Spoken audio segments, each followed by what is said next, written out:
సంవత్సరానికి ఒక్కసారి వచ్చే ఆడికృతిక సందర్భంగా మా ఇంటి కులదైవమైన శ్రీ సుబ్రహ్మణ్య స్వామి గుడికి అయితే ఈ రోజు వెళ్తున్నాము. మామూలుగా అయితే రేపే వెళ్ళాలి, కానీ రేపు గుడిలో భక్తులు ఎక్కువ ఉంటారు. మనం ఎలా అయినా అడ్జస్ట్ అవుతాం, కానీ పిల్లలు మనలాగా అడ్జస్ట్ అవ్వలేరు కదా, ఇబ్బంది పడతారు. అందుకని లాస్ట్ మినిట్ లో ప్లాన్ చేంజ్ చేసాము. ఇలా ముందు రోజు ఈవినింగే వెళ్ళిపోతున్నాం మా పాపని తీసుకొని. ఇంకా గుడికి వెళ్తున్నాం కదా, అందుకే ఇంటి ముందర ముగ్గు వేస్తున్నాను. నేను ముగ్గు వేసినంత సేపు నా పాప నా చుట్టే తిరుగుతూ ఉంది. తను కూడా నాతో పాటు చాక్ పీస్ తీసుకొని చిన్న చిన్న గీతలు అయితే గీస్తుంది. ఇక్కడ చూడండి మన బుజ్జి తల్లి మా అమ్మ ఏదో చేస్తుంది నా ఫోన్ వైపు ఎలా చూస్తుందో చూడండి. ఇంకా టైం అయిపోతుంది కదా, అందుకని చిన్న ముగ్గుతో అయితే సరిపెట్టేశాను. ఈ రోజు ముగ్గు ఎలా వచ్చిందో చూసేయండి. దేవుడికి దీపారాధన చేసుకుని ఇంకా మేమందరం రెడీ అయిపోయి స్టార్ట్ అయిపోయాము. మన బుజ్జి తల్లిని చూడండి ఎంత ముద్దుగా రెడీ అయిందో. ఇంకా దారి పొడుగున ఎక్కడ చూసినా జనాలే కనిపిస్తున్నారు. ఎటు చూసినా కావిడెత్తుకొని వెళ్తున్న భక్తులే ఉన్నారు. కొందరు మొక్కు తీర్చుకోవడానికి అయితే మరి కొందరు భక్తితో కావిళ్ళు అయితే ఎత్తుతున్నారు. ఆ భక్తిని చూస్తుంటే చాలా ఆనందంగా అనిపిస్తుంది. భక్తులు ఎక్కువ అవడంతో రోడ్స్ అయితే బ్లాక్ అయ్యాయి. అందువల్ల ఇలా సందులో వెళ్లాల్సి వస్తుంది. ఇంక ఇలా సందులోని దాటుకుంటూ గుడికైతే వెళ్ళిపోయాము. బండి దిగ్గానే మా పాపకు రంగలరాట్నం అయితే కనపడింది. అయితే దాన్ని ఎక్కించమని చాలా గొడవేసింది. స్వామివారిని దర్శించుకుని వచ్చిన తర్వాత ఎక్కిస్తాలే నానా అని చెప్పాను. కామైపోయింది.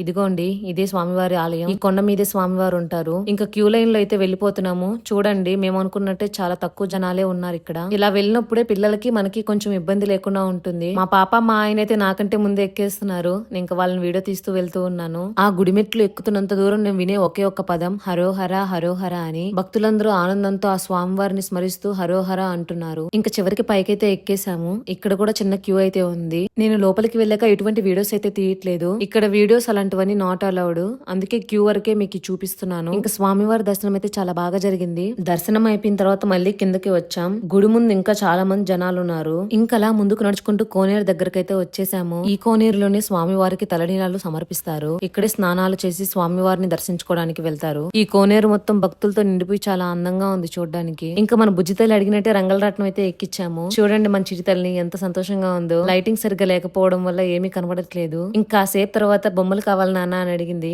ఇంకా వాళ్ళ నాన్న తన కోసం బొమ్మలు తీసిస్తున్నారు. ఫస్ట్ అయితే బెలూన్ తీసుకుంది. తర్వాత తనకి జోకర్ మాస్క్ బాగా నచ్చింది అనుకుంటా, అదే కావాలని పట్టుపట్టింది. ఇంకా తన అలా మాస్క్ వేసుకుని రోడ్లో నడుస్తుంటే మన చిట్టితల్లిని చూసి నవ్వుతున్నారు అందరూ. చాలా సేపు నడుస్తూనే ఉన్నాం కదా, నాకు నా చిట్టితల్లికి అయితే చాలా దాహంగా అనిపించింది. పక్కనే ఉన్న కూల్ డ్రింక్ షాప్ కి అయితే వెళ్ళిపోయాము. మన బంగారు తల్లిని చూడండి ఏం తాగుతుందో. ఎందుకు ఈ జ్యూసే తీసుకుందాం అని కొంతమందికి డౌట్ వేయచ్చు. నా యూట్యూబ్ షార్ట్స్ ని రెగ్యులర్ గా ఫాలో అయ్యే వాళ్ళకి తెలిసింటుంది ఈ విషయము. తనకి బ్లూ కలర్ అంటే చాలా ఇష్టము. ఇలాంటి జ్యూసులు లేదా బొమ్మలు బ్లూ కలర్ లోనే తీసుకుంటుంది. ఎంత వద్దన్నా వినలేదు, అదే కావాలని పట్టుబడింది. నాకైతే అస్సలు నచ్చలేదు ఆ టేస్ట్. తను కూడా కొద్దిగా తాగి వదిలేసింది. ఏంటో అమ్మాయిలకి ఎక్కడైనా పింక్ నచ్చుద్ది, మా పాపకి ఏంటో రివర్స్ లో బ్లూ నచ్చుతుంది. ఇంక ఈవినింగ్ ఇలాగా మంచిగా దేవుడి దర్శనం అయితే చేసుకుని ఇంటికైతే వెళ్ళిపోతున్నాము. మీకు ఈ వీడియో నచ్చినట్టయితే లైక్ చేయండి, మీ ఫ్రెండ్స్ తో ఈ వీడియోని షేర్ చేయండి, మా ఛానల్ ని సబ్స్క్రైబ్ చేసుకోండి. Thank you for watching. మళ్ళీ మరో మంచి వీడియోతో కలుద్దాం.